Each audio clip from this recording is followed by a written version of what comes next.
Hey everybody, Josh Neighbors here. It's the College Countdown on Monday, November 17th, 2025. On today's show, Lane Kiffin potentially thinking about a move or just doing his due diligence. We talk about that. And also Oklahoma. How legit are the Sooners after their road win against Alabama? Once again, Josh Neighbors here on the College Countdown. We'll have some news. We're going to shake some things up a little bit in terms of some branding.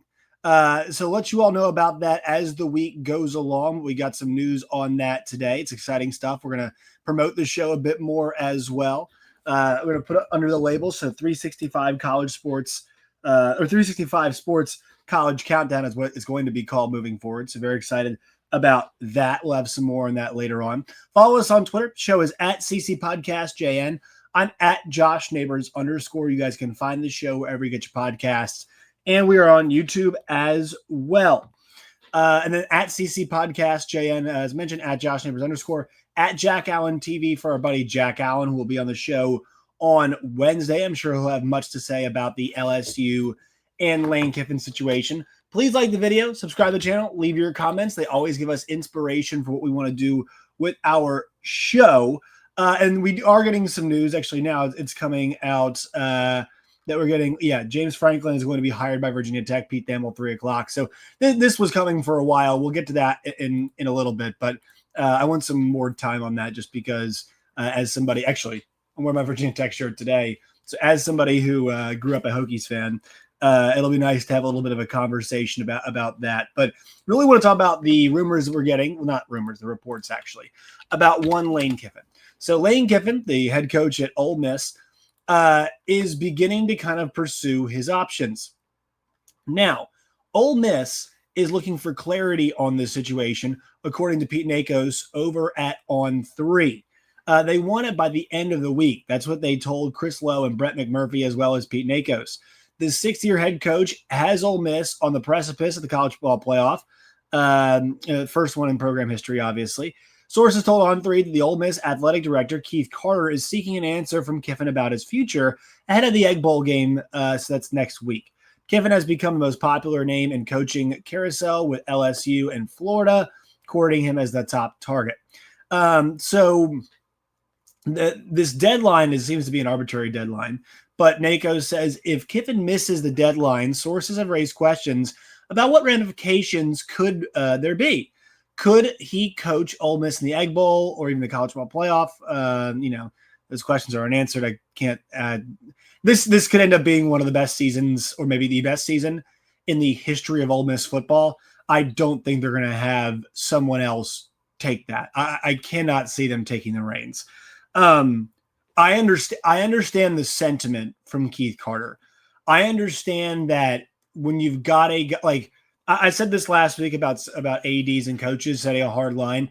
I appreciate Keith Carter wanting clarification for his staff with as many jobs as there are open out there with the state of Ole Miss football. There's a lot they have to manage. They're in one of the most successful runs, probably the most successful run in program history. They've got a coach that they love, but they want to keep this momentum going if they do, in fact, lose that coach. And they've also got a mercurial coach in Lane Kiffin, a guy who's tough to pin down. So I understand Keith Carter doing that. But on the other side of this is the fact that Ole Miss is, in fact, in line to maybe have their most successful season in their program's history, right? I mean, at least modern history, you have to say. I mean, it's a 12-team playoff at this point now, but they're going to have a chance to get in and, probably win a couple games as well, depending on what their matchups are. But they're at least going to be in the dance, it looks like at this point, and they've put together good roster after good roster after good roster.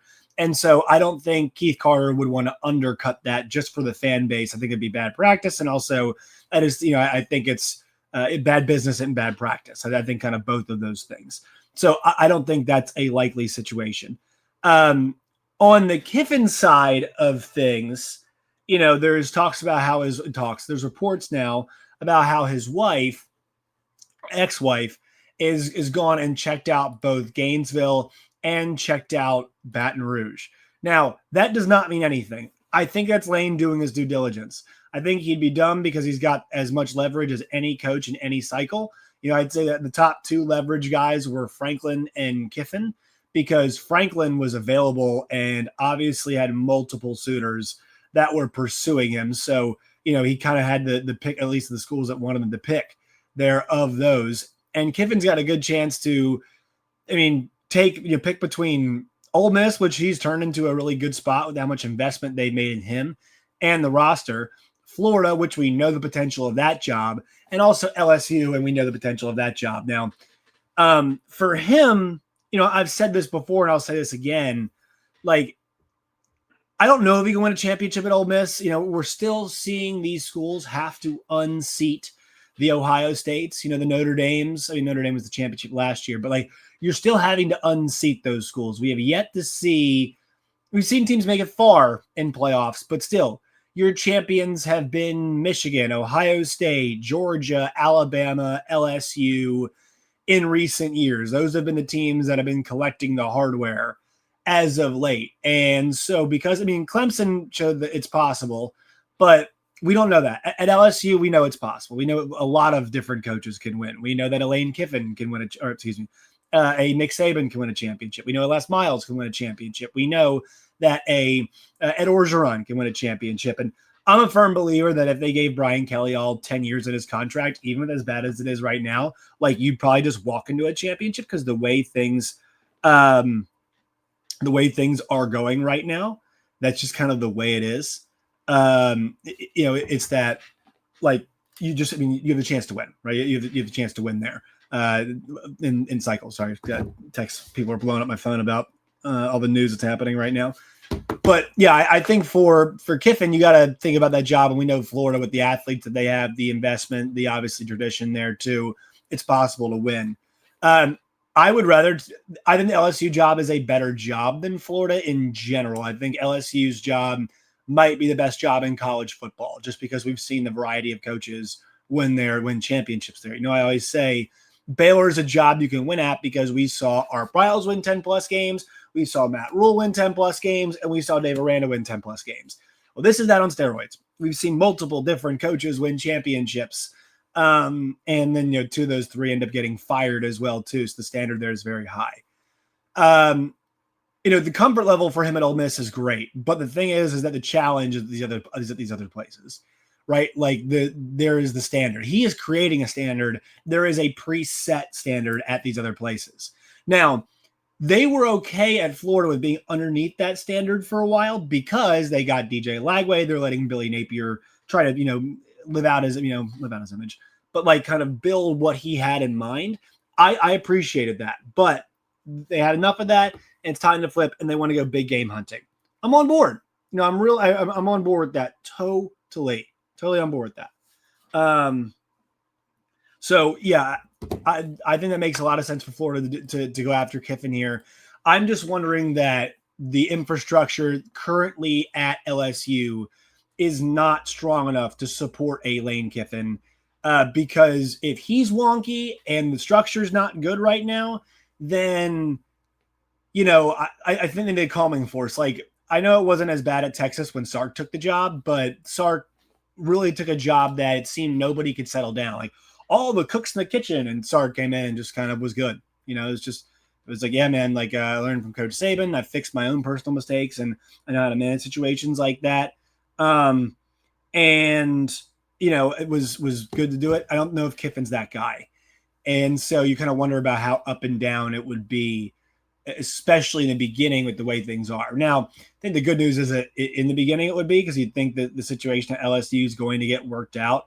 But Lane Kiffin can win a championship at LSU, totally, 100%. If Ed Orgeron did it, totally Lane Kiffin can. And I think it would be cool to see Lane, who's had this really interesting, odd career, with just the ups and the downs have been fascinating. Think about that, the rise and fall and the re-rise. This was a situation where we were in Alabama. Was a little weird when he left, in the middle of the playoff, and then goes to FAU and has that success there, and Ole Miss gets a hold of him, and now there have been rumors for multiple years about where he might end up.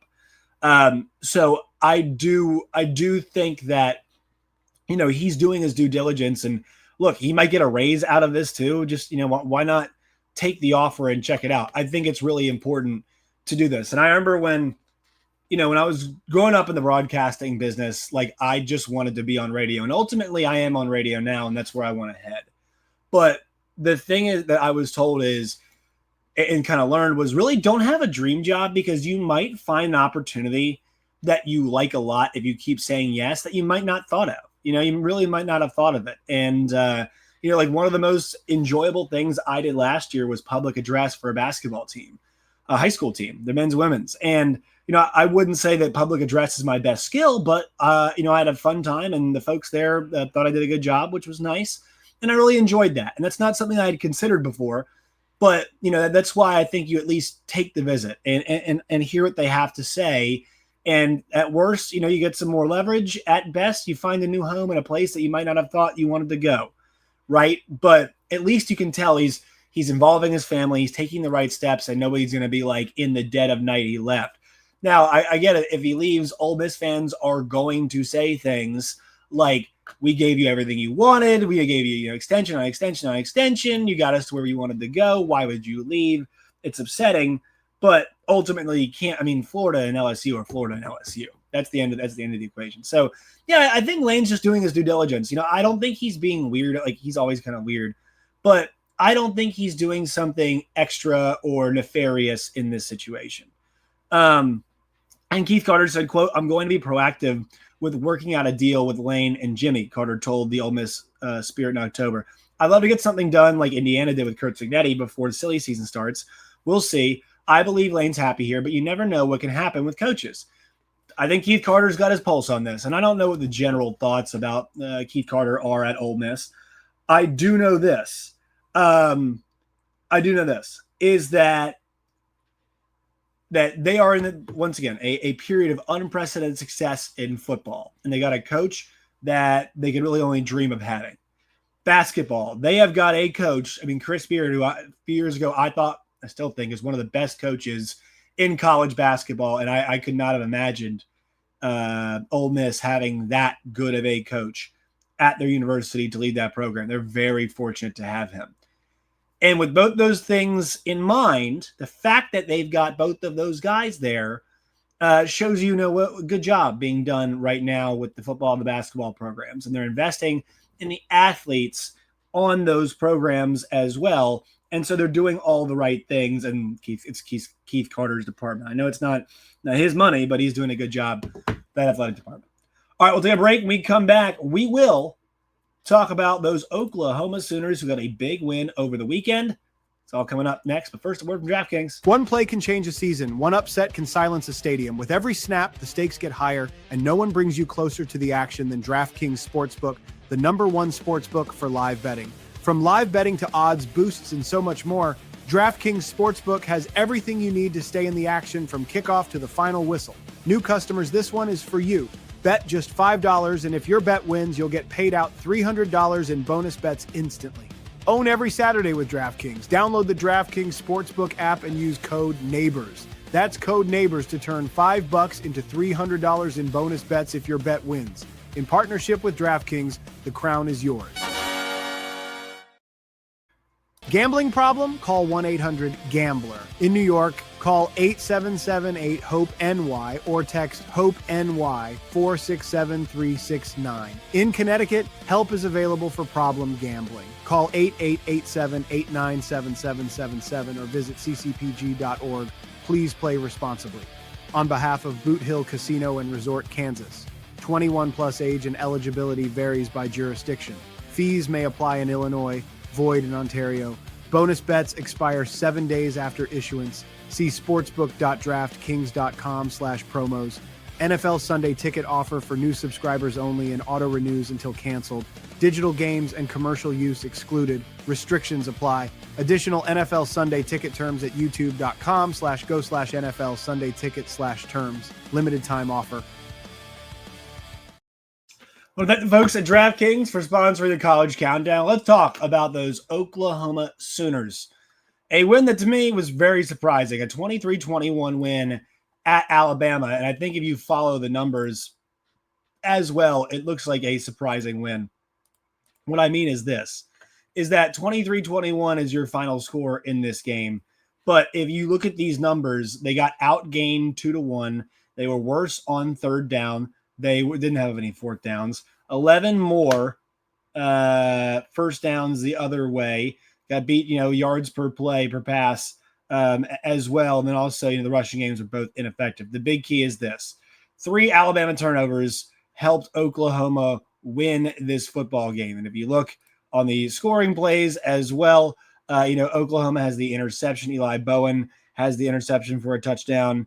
And then also they've got the so then they had the short field thing on the other one, the other interception that they had. So they're able to get that touchdown at least. And had some longer drives as well, able to hold the clock, milk some possession out of it.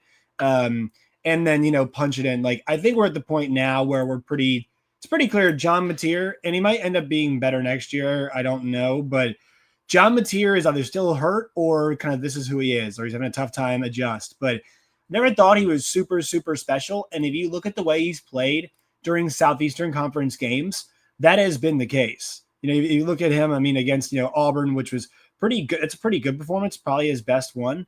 But, did not light it up against Texas. South Carolina game, 69%, but you went for 150, right? 26 attempts, 150, not great. Didn't run the ball very well.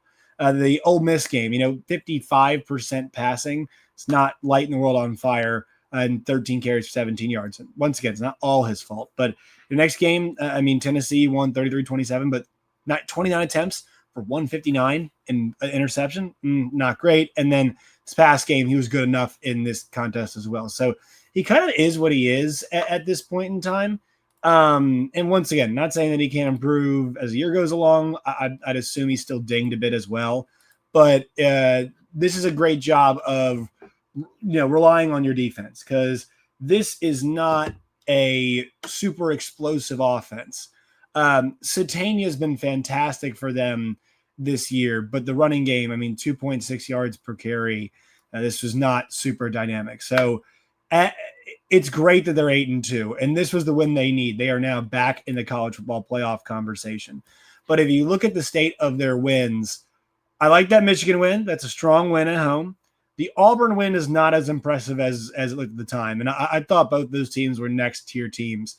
They got beat by 3 scores by Texas, and that game was not that competitive, at least to me. Like, they kind of got rolled over time. Texas really did end up pushing them around in that game. And then they've got the loss to Ole Miss. The win against Tennessee, it's good. It's a road game. You won that one, in the Alabama, the road game, it's a win. So the fact that you won both those in the road, and also you got South Carolina on the road as well. So you got 3 road wins in conference. That's impressive. It is very much impressive. I think it's pretty clear that they're going to play close games, right? Because that defense, because the way they operate on offense and it's not being explosive, they're going to play tight games, which I think they could lose to Missouri, especially if Pribula plays. But I think it's going to be tough for him to come back against that defense, or it'll be tough for Zollers against that defense. So as long as OU's offense is opportunistic, they should be in pretty good shape. IMO, as the kids are saying, LSU. Who knows what the LSU Tigers will be bringing on that day when they meet the final week of the season. But that win is going to put them in playoff contention. Did it tell me something I didn't think already about OU? I don't know. Maybe the upside of the style that they play, the fact they beat one of the top 4 teams in the country, I think by most folks' estimations, on the road playing that way. I think that does show a lot. And so I think they should be commended. They should be lauded for that as well. Also, things that stuck out to me over the course of the weekend that I would like to mention. Georgia really just got rolling downhill on Texas in that fourth quarter, and Texas just could knock it off the mat.